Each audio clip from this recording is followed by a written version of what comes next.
was a towering wall with magnetic force. Anything containing metal, whether it was a handgun strapped to your hip or a tiny badge on your shirt, would get pulled straight toward it. Even the massive church bell, weighing hundreds of pounds, wasn't exempt. But the terrifying part? It wasn't just a wall. It was a dome. A massive 20,000-meter-high dome. 2 months ago, a transparent shell suddenly descended from the sky, completely sealing off the entire town. Trucks from outside smashed into it and were totaled. Planes inside exploded the moment they touched it. And now, the dome had somehow turned into a giant magnet. Nick, our protagonist, had metal handcuffs on. He was violently yanked toward the wall, unable to fight the pull. The only key that could unlock the cuffs was made of iron. Unlocking them was a nerve-wracking ordeal. A cop managed to get one side open, but just then, a nearby car began moving on its own. In a split second, the cuffs were finally unlocked. A woman shoved Nick away, saving him, but she wasn't fast enough to escape herself. Meanwhile, Anna and the others had run back home. Inside, pots and pans were flying through the air. Her family was already passed out on the floor. Knives on the table turned into deadly projectiles, stabbing into the door like throwing knives. The kitchen turned into total chaos, metal objects flying everywhere. Even the nails in the wooden floor were being ripped out. Just when things seemed hopeless, Jess arrived and managed to get everyone out safely. Moments later, the entire house collapsed under the magnetic chaos.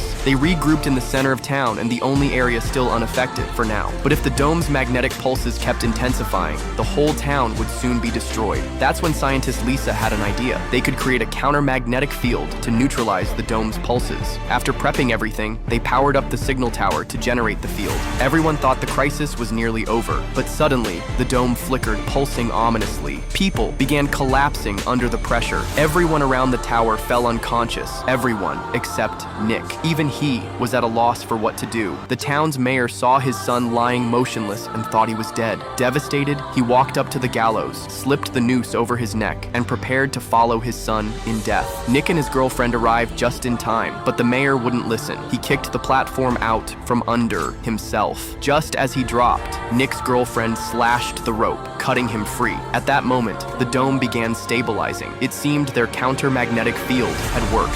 One by one, everyone regained consciousness.